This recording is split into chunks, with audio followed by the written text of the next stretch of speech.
Three Scottish brothers are about to set off on a gruelling expedition, rowing 14,000 kilometres across the Pacific Ocean for some reason. Starting from Lima in Peru, the Maclean boys plan to row non-stop and unsupported in a bid to break the record for the fastest human-powered crossing.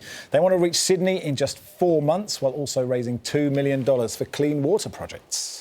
Well, getting ready for the big row over in Peru, please welcome Jamie, Lachlan and Euan, aka the Maclean brothers. Lads, this idea alone makes me sick, or should I say seasick. Euan, how are you feeling with less than 2 weeks to go? Yeah, I mean, I think we're pretty excited. We've been preparing this for, well, nearly 2 years now, so I think we're pretty ready by this point to get going, I'd say.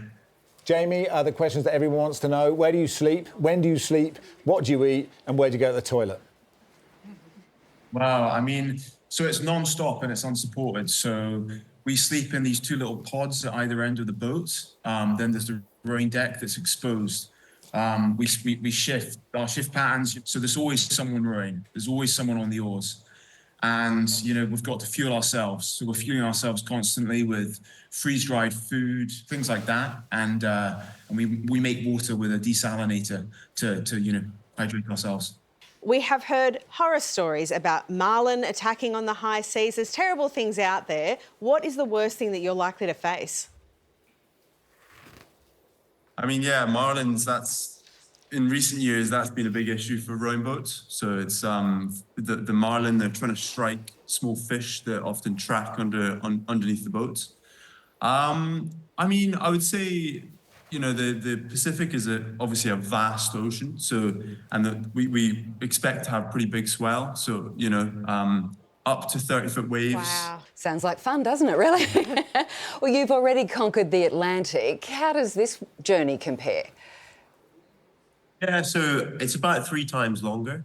And we expect, you know, we were at sea for 35 days across the Atlantic. And I think we expect this to take about 120 days, which would be quite fast. You know, and I think because it's so much bigger, absolutely everything kind of multiplies with that. We've got to take, obviously, much more food to make sure we can weather the distance. We've got to be really looking after our hands and feet and making sure our bodies don't degrade in a way that, you know, it becomes unmanageable. We've got to bring, you know, medicines to make sure if one of us had appendicitis or something like that, we're able to manage whatever we face at sea. So yeah, there's a lot of things that you've got to think about, because you know, once we set off, the plan is for us to be out there and not have to stop until we reach Sydney. Can I just check? If one of you gets appendicitis, you'll just get one of your brothers to take out your appendix. That's like a sort of an agreement that you've made. Yeah, for teeth especially, that'll definitely be the case. Wow. It's in the contract. But no, I think appendicitis, we would take antibiotics to try and manage things and give ourselves a long enough period to be able to be picked up by, you know, a vessel, which, you know, that's obviously a worst case scenario, but you've got to think of all these things. We have painted a bit of a grim picture, and obviously people who don't do this worry about all the things that could go wrong. But what are you looking forward to the most? Well, I think it's, you know, to some degree, it's the isolation, it's the tranquility and the peace of mind that you only find in the middle of an ocean. You know, I think people's lives are so complicated these days with phones, and, you know, there's always someone trying to get hold of you. There's always someone asking something of you.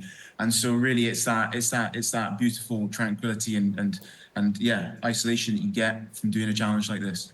Well, listen, look, good luck, guys. It's an amazing thing that you're trying to do. It's a ridiculous thing that you're trying to do. You are raising money for a great cause, but we appreciate your time. Thank you.